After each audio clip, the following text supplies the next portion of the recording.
Hello, student. Welcome to my channel Education Hub Online. Hello students, welcome to my channel.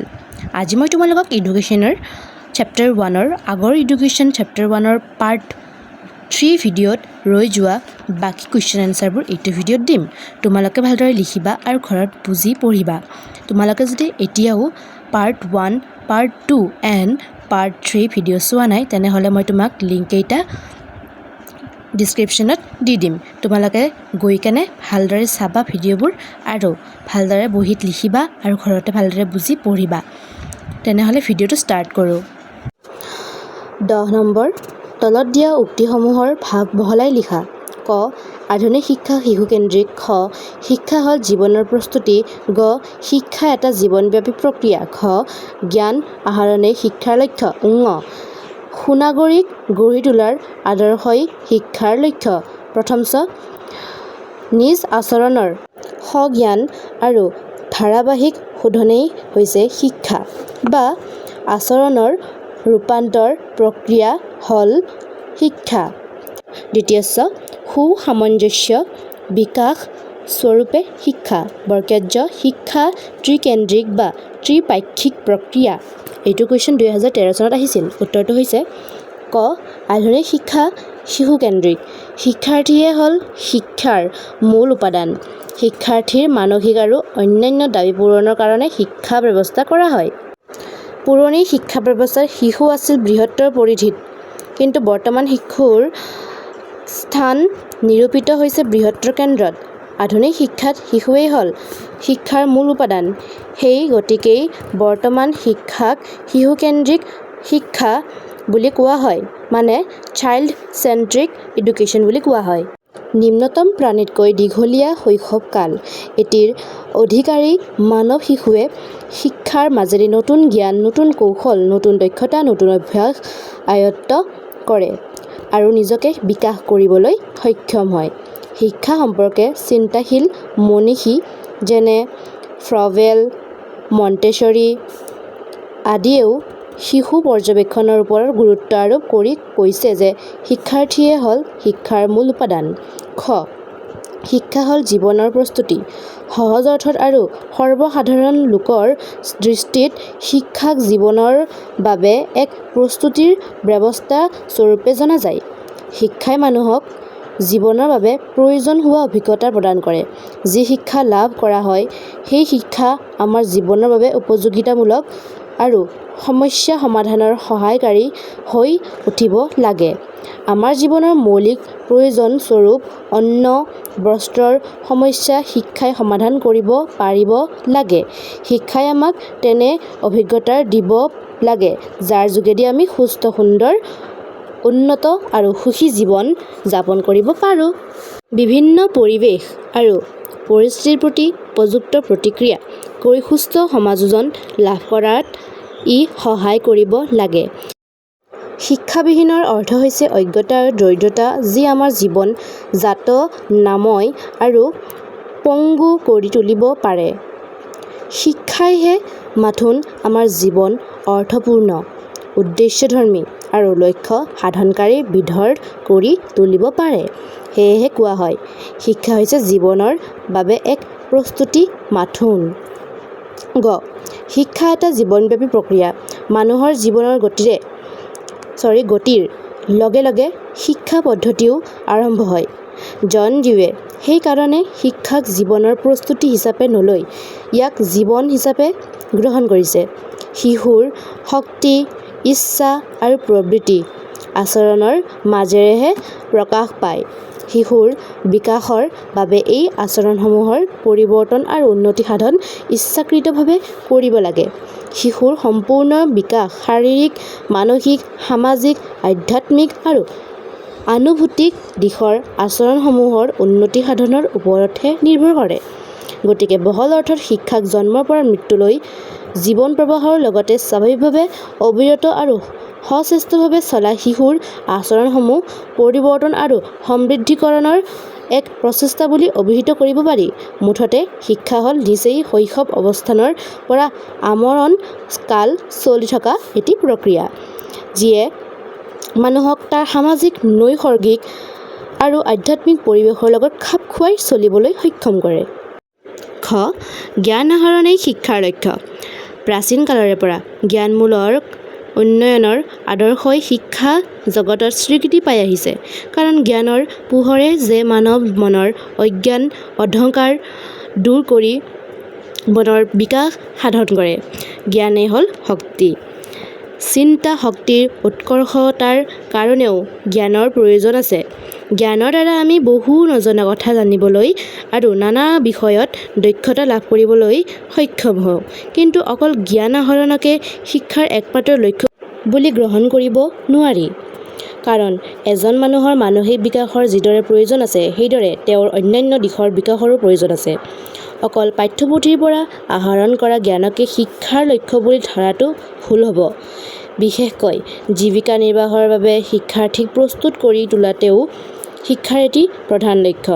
গতিকে জ্ঞানমূলক উদ্দেশ্যকে শিক্ষাৰ একমাত্ৰ উদ্দেশ্য বুলি গ্ৰহণ কৰিব নোৱাৰি। সুনাগৰিক গঢ়ি তোলাৰ আদৰ্শই শিক্ষাৰ লক্ষ্য। সমাজ বিজ্ঞানৰ প্ৰসাৰৰ লগে লগে সুনাগৰিক গঢ়াৰ আদৰ্শ ই ক্ৰমাগত মানৱ সমাজত জনপ্ৰিয়তা লাভ কৰি আছে। এই লক্ষ্যত বিশ্বাসীসকলে কয় যে শিক্ষাৰ্থীক ভৱিষ্যতৰ সমাজৰ যোগ্য নাগৰিক কৰি তোলাটোৱেই হ'ল শিক্ষাৰ লক্ষ্য। বৰ্তমান পৃথিৱীৰ গণতন্ত্ৰই বিশেষ প্ৰসাৰ লাভ কৰিছে। গণতন্ত্ৰৰ সাফল্য সম্পূৰ্ণভাৱে নিৰ্ভৰ কৰে ৰাষ্ট্ৰৰ সুযোগ্য নাগৰিকসকলৰ ওপৰত। বহুতো শিক্ষাবিদৰ মতে শিক্ষা প্ৰক্ৰিয়াৰ প্ৰধান উদ্দেশ্য হ'ল বৰ্তমান অপৰিণত শিশুক ভৱিষ্যত ৰাষ্ট্ৰৰ অনুগত, বিশ্বাসী আৰু সজ আৰু সাহসী নাগৰিক গঢ়ি তোলাটো। কিয়নো প্ৰতি নাগৰিকে যোগ্যতাৰ সৈতে নিজৰ কৰ্তব্য পালন কৰিলেহে এখন দেশৰ উন্নতি হ'ব পাৰে। সুনাগৰিক গঢ়ি তোলাৰ আদৰ্শটি নিঃসন্দেহে এটি উল্লেখযোগ্য আদৰ্শ। কিন্তু এই লক্ষ্যত ব্যক্তিৰ ব্যক্তিগত প্ৰয়োজনসমূহ অস্বীকাৰ কৰা হৈছে আৰু ৰাষ্ট্ৰৰ প্ৰয়োজনৰ ওপৰতহে সম্পূৰ্ণ গুৰুত্ব আৰোপিত হৈছে। গতিকে ই এটি সংকীৰ্ণ লক্ষ্য বুলি বহুতো শিক্ষাবিদে মত পোষণ কৰে। প্ৰথমচ নিজ আচৰণৰ স্বজ্ঞান আৰু ধাৰাবাহিক শোধনেই হৈছে শিক্ষা বা আচৰণৰ ৰূপান্তৰ প্ৰক্ৰিয়া হ'ল শিক্ষা। শিক্ষা শিশুৰ প্ৰবৃত্তিগত কাৰ্য বা অৰ্জিত আদৰ্শ, মনোভাৱ, আভাস, দক্ষতা আদি আচৰণৰ মাজেদিয়ে প্ৰকাশ পায়। এই আচৰণসমূহৰ পৰিৱৰ্তন আৰু উন্নতিৰ কাম গোটেই জীৱন ধৰি এক প্ৰবাহৰ দৰে চলে। সৰুতে সময় বান্ধি খোৱালে শিশুৱে সময়ত খাবলৈ যি অভ্যাস কৰে, সি অৰ্জিত আচৰণ আৰু লিখা পঢ়া শিকা, চিন্তা কৰা, শাৰীৰিক দক্ষতা লাভ কৰা, কোনো বস্তুৰ প্ৰতি প্ৰীতিভাস জন্মা, সত্যক মানি চলা আদিকো ক্ৰমান্বয়ে মানসিক, শাৰীৰিক, আনুভূতিক আৰু নৈতিক আচৰণ বুলিব পাৰি। গতিকে দক্ষতা, আদৰ্শ, মানসিক উৎকৰ্ষতা, নৈতিক জ্ঞান, মনোভাৱ আদিৰ বহল অৰ্থত আচৰণ হিচাপে গ্ৰহণ কৰিব লাগে। কোনো আচৰণেই স্বয়ং সম্পূৰ্ণ নহয়। সময় আৰু সমাজৰ পৰিৱৰ্তনে আচৰণৰো পৰিৱৰ্তন হোৱাটো বিচাৰে। শিশুৰ আচৰণৰ পৰিৱৰ্তনৰ আৰু উন্নতি বহুত সময়ত পৰিৱেশৰ ওপৰত নিৰ্ভৰ কৰে। জন্মৰ পৰা মৃত্যুলৈ জীৱন প্ৰবাহত যেনেকৈ বিভিন্ন স্তৰ থাকে, সেইদৰে শিক্ষা প্ৰতিক্ৰিয়াতো বিভিন্ন স্তৰ থাকিব লাগে। জীৱন প্ৰবাহত এটি শিশু লাহে লাহে ডাঙৰ হৈ এজন ব্যক্তিলৈ পৰিণত হ'ব। সেইদৰে শিক্ষা পদ্ধতিকে শৈশৱৰ পৰা স্বাভাৱিক শক্তি, ক্ষমতা, আগ্ৰহক বিকশিত কৰি বিভিন্ন আচৰণ শিকোৱা পদ্ধতি আৰম্ভ কৰি আৰু তাকে অবিৰাম লৈ গৈ ব্যক্তিৰ শাৰীৰিক, মানসিক, সামাজিক, আনুভূতিক আৰু আধ্যাত্মিক দিশৰ বিকাশ কৰি ব্যক্তিত্বৰ পূৰ্ণ বিকাশ সাধন কৰিব লাগে। আধুনিক যুগৰ পাৰিপাৰ্শ্বিক অৱস্থাৰ লগত নিজকে খাপ খুৱাই চলিব পৰাটোৱেই হৈছে শিক্ষাৰ উদ্দেশ্য। দ্বিতীয়চ সুসামঞ্জস্য বিকাশ স্বৰূপে শিক্ষা। শিক্ষা হৈছে জীৱনৰ সকলো ধৰণৰ বিকাশৰ পদ্ধতি। ই জীৱনক আনন্দদায়ক, বিচাৰ বুদ্ধিসম্পন্ন, সংগতিপূৰ্ণভাৱে সম্বলিত আৰু উপযোগী কৰি স্বাভাৱিক বিকাশৰ পথত আগুৱাই নিয়ে। জীৱনটো এটি গতিৰ দৰে শৈশৱৰ এক স্তৰৰ পৰা আন স্তৰলৈ সংগতিপূৰ্ণভাৱে পাৰ হৈ ডাঙৰ হয়। তদুপৰি প্ৰত্যেক ব্যক্তিৰ শাৰীৰিক, মানসিক, আৱেগিক, আধ্যাত্মিক আদি দিশ আছে। ইয়াৰ এটা দিশক বিকাশৰ ওপৰত জোৰ দি আন এটাক অৱহেলা কৰিলে ব্যক্তিৰ বিকাশ সম্পূৰ্ণ নহয়। তদুপৰি প্ৰত্যেক স্তৰৰে নিজস্ব শক্তি, প্ৰবৃত্তি, আগ্ৰহ, অভাৱ আছে, যিবোৰৰ বিকাশ আৰু প্ৰকাশ সম্পূৰ্ণ স্বাধীন প্ৰাকৃতিক পৰিৱেশতহে হ'ব পাৰে। শৈশৱৰ শক্তি, প্ৰবৃত্তি, অভাৱ আৰু আগ্ৰহৰ লগত যৌৱনৰ সম্বন্ধ থাকিলেও ইয়াৰ প্ৰকৃতি আৰু প্ৰকাশ বহুত বেলেগ ধৰণৰ। শৈশৱৰ শক্তিৰ বিকাশ আৰু আনবোৰৰ প্ৰকাশ আৰু অভাৱ পূৰণৰ সহায় কৰে। তদুপৰি প্ৰত্যেক স্তৰতে ব্যক্তিৰ শাৰীৰিক, মানসিক, আনুভূতিক আৰু আধ্যাত্মিক শক্তিৰ বিকাশৰ ওপৰত প্ৰাধান্য দিব লাগে। তেতিয়াহে ব্যক্তিৰ সংগতিপূৰ্ণ বিকাশ সম্ভৱপৰ হয়। মহাত্মা গান্ধীৰ মতে ব্যক্তিৰ দেহ আৰু আত্মাৰ সৰ্বশ্ৰেষ্ঠ গুণসমূহৰ বিকাশকে শিক্ষা বুলিব পাৰি। বৰকাৰ্য শিক্ষাকেন্দ্ৰিক বা ত্ৰিপাক্ষিক প্ৰক্ৰিয়া। শিক্ষাবিদসকলে শিক্ষাক এক ত্ৰিকেন্দ্ৰিক প্ৰক্ৰিয়া বুলি অভিহিত কৰিছে। ইয়াত শিক্ষক, শিক্ষাৰ্থী আৰু পাঠ্যক্ৰমক সামৰি লোৱা হৈছে।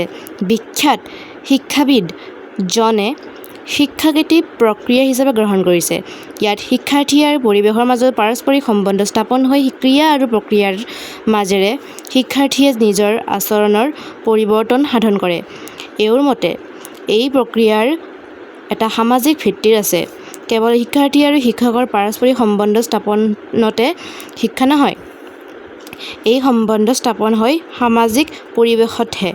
গতিকে শিক্ষাক এটি ত্ৰিভুজৰ দৰে ত্ৰিকেন্দ্ৰিক প্ৰক্ৰিয়া বুলি অভিহিত কৰিব পাৰি।